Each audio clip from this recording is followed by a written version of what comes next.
Hello and welcome to another tutorial on photo editing with the GNU Image Manipulation Program, otherwise known as GIMP. Today we're going to talk about curves, which is a basic color manipulation tool. So we're going to start with this picture. And this picture is a perfect example because it's a nice picture that was taken in bright light, but for whatever reason, the colors came out kind of washed out, just sort of muddy, and I think that we can improve them. So this is a really, really basic operation that almost every photo that you want to have printed or uses like a profile picture, or just like a really, really simple basic operation that could be performed on any photo that you're going to put on display somewhere, is to go, so you go into colors, and let's talk about curves. So the curves dialog basically lets you, so basically every pixel in this picture has three color components. So each one has three different numbers that represent the color. It has a red value, a green value, and a blue value. And each of these three values is between 0 and 255. If I take a color, I think the color picker works like this, and if I tap it, it'll give me my RGB value. Where is? Yeah, R65. So that's kind of a grayish color. Let's look at, let's see if there's a picture. Oh yes, let's zoom in on the sky and do our color picker there. Now I've got a lot of blue, 100, and a little bit of green, a little bit of red. Let's look at her shirt and color pick that. Very kind of a darker blue, I guess. Where did I click? But you notice there's almost no red, almost no green, and then the blue value is the only one that's even remotely in the running. So what we can do is we can change these values slightly. What the curves dialog does, color curves, is it allows you to pick out certain parts of the picture based on their color values. You can take so basically this kind of quadrant right here is the low lights, the dark colors. This quadrant right here is the midtones, and this quadrant right here is the highlights. So this is sort of like the input. This is the data that's coming from your picture. You notice most of the colors in this picture are kind of in the middle region. There aren't a lot of highlights, and there aren't a lot of lowlights. And that's why the picture has kind of this washed out look to it.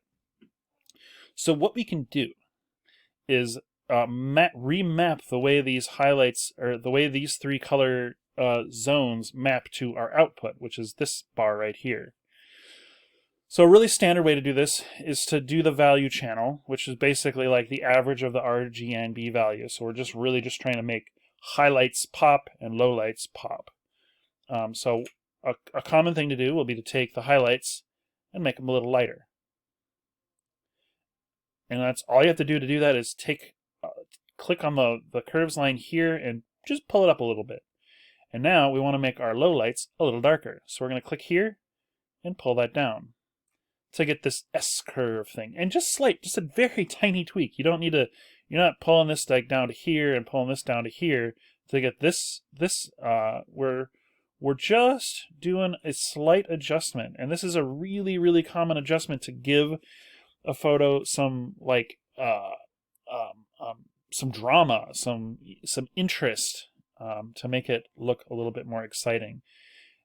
And like at this, I would say that this is something that you can print. If you're looking to do something a little bit more interesting with a little bit more creativity, something more artistic, you can actually change which channel. You can isolate your changes to one of the three color channels. So let's isolate all of our changes to the blue channel. So now we're taking all of those lowlights, midtones, and highlights. Well, let's hit OK. Let's apply the changes we have now and go back into the curves menu. So now you'll notice this looks kind of like choppy. It's because we've lost some of the color resolution, but So the cost is we lost some colors because they got spread out a little bit more over the spectrum. You notice how there's more lines over here and more lines over here. Basically, it took all those colors and spread them out across there. That's sort of the result of applying that S-curve to the values channel. But let's say we want to do something. We want to take these colors and apply them to one specific color channel. So let's anchor the middle here. Let's see, is it a right click?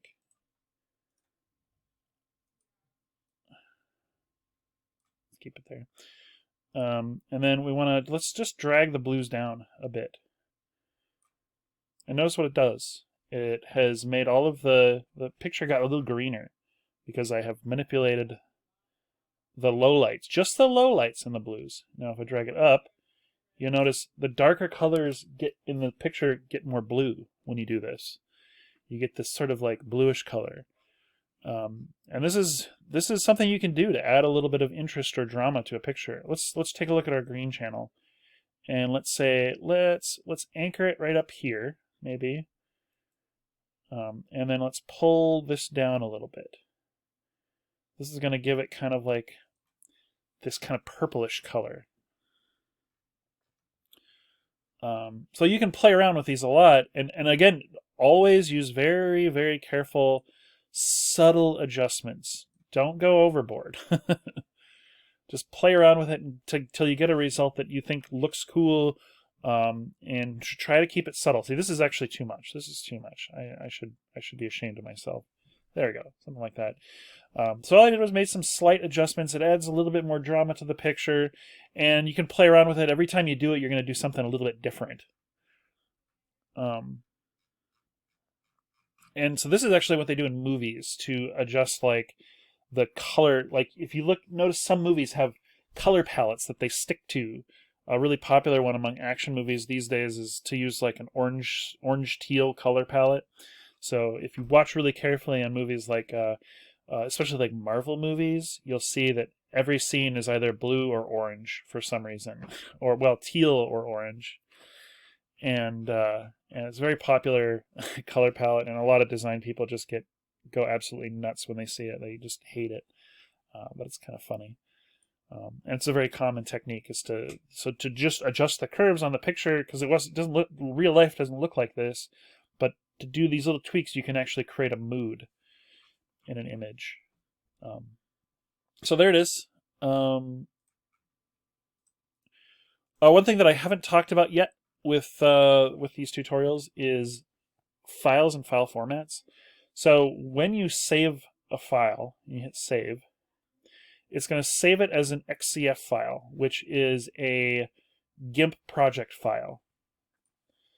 And a GIMP project file isn't a file that you can really look at or do anything with, except load it into GIMP and edit it. So if you want to export it to a website, you want to post it on Facebook, you want to do anything with it, you actually have to change the file format.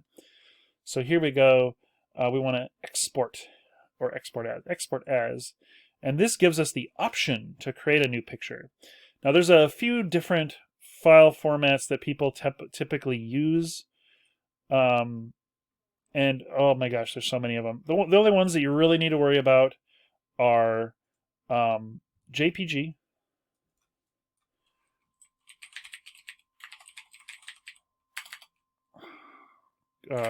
curve adjusted,